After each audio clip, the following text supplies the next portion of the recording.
Hello दोस्तों, स्वागत है आपका बनी मोटिवेशनल चैनल पर।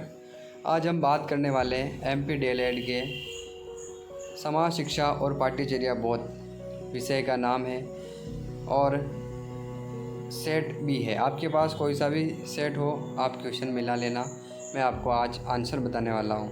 तो आइए शुरू करते हैं।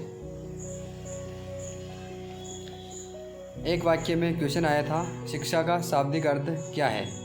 तो इसका सिर्फ इतना सा लिखना था, सीखना और सिखाना। बहुत से बच्चे जो होते हैं वो बहुत बड़ी बड़ी डेफिनेशन लिख देते हैं, लेकिन ये एक वाक्य में देना है तो हमें पेज पढ़ने पर ध्यान नहीं देना है। दूसरा है, रेखीय सिद्धांत के प्रतिपादक कौन है? तो ये है स्किनर।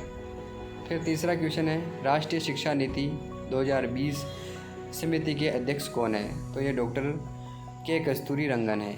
ठीक है।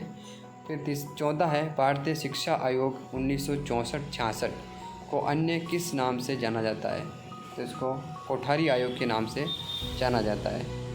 पांचवा क्वेश्चन था, पाठ्यचर्या में विषय वस्तु चयन के कितने स्तर हैं? तो वो है, पाठ्यचर्या के में विषय वस्तु के जो स्तर है वो 3 स्तरों में है। ठीक है। उसके बाद हम देखते हैं रिक्त स्थान वाले, सही विकल्प वाले देखते हैं। ए डिस्कवरी ऑफ चाइल्ड पुस्तक के लेखक कौन है? तो इस पुस्तक के लेखक मारिया मांडेसरी है।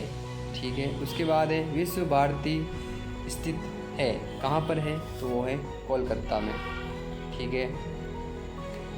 फिर आता है, सामाजिक संरचना तथा उसके कार्यों में होने वाले परिवर्तन को सामाजिक परिवर्तन कहते हैं। ये परिभाषा किसने दी थी? तो ये परिभाषा दी थी किंग्सले ने। किसने? किंग्सले ने। ठीक है। फिर है, भारतीय शिक्षा आयोग के अध्यक्ष थे तो वो थे डॉक्टर डी एस कोठारी या डॉक्टर कोठारी भी कहते हैं। ठीक है। कुछ करने या क्रिया करने की क्षमता ही ज्ञान है, ये किसने कहा? कार्ल स्वेबी का। ठीक है। फिर उसके बाद आते हैं हम, स्कूल एंड सोसाइटी के लेखक कौन है? तो वो है स्कूल एंड सोसाइटी के लेखक जॉन डीवी है। ठीक है। बचपन बचाओ आंदोलन के जन्मदाता कौन है? तो वो है कैलाश सत्यार्थी। ठीक है। राष्ट्र संघ में बच्चों के अधिकारों की घोषणा सन कब हुई थी? 1959 में। ठीक है। भारत सरकार ने नई शिक्षा नीति 2020 को कब लागू की? वो 2020 में लागू की थी भारत सरकार ने नई शिक्षा नीति। ठीक है। पांचवा है, ज्ञान एक अमूर्त वस्तु है। आप देख लेना और मिला लेना आपके क्वेश्चन। फिर हम देखते हैं थोड़े से बड़े क्वेश्चन 75 शब्द में। ठीक है। सामाजिक समानता का अर्थ लिखना है। तो सामाजिक समानता का अर्थ क्या है? समाज में सभी व्यक्तियों को जाति, धर्म, लिंग, भाषा तथा आर्थिक स्थिति के भेदभाव के बिना समान अवसर और समान अधिकार प्राप्त होना सामाजिक समानता कहलाता है।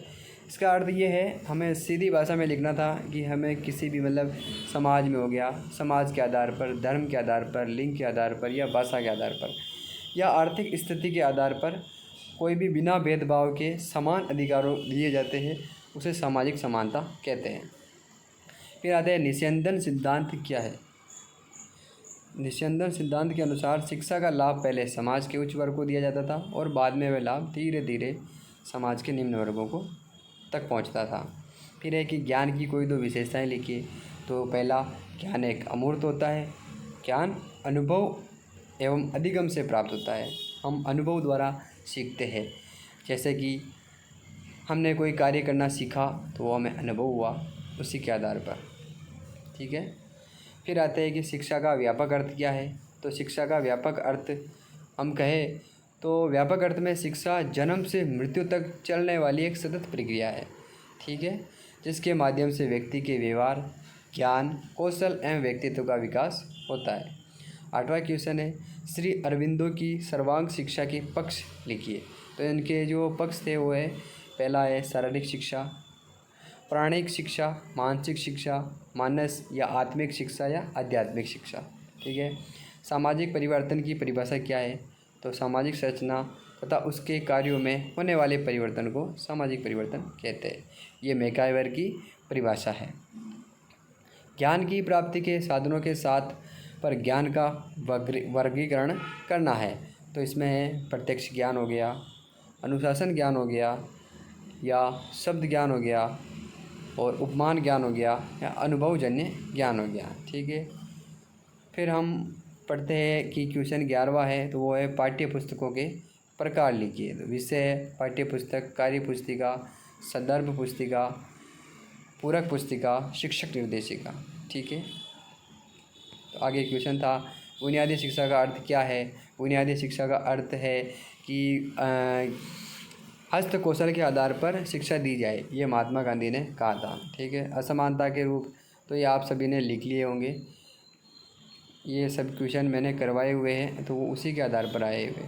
ठीक है, ये श्री अरविंदो की शिक्षा के दर्शन, पूर्णतापूर्ण शिक्षा के आयाम, उपनिवेशकालीन शिक्षा की विशेषताएं, भारतीय शिक्षा आयोग 1964 में क्या हो, रविंद्रनाथ टैगोर की शिक्षा के दर्शन, मोंटेसरी विधि जो एक खेल खेल में कराने वाली विधि है, ये आदि है। ठीक है, धन्यवाद।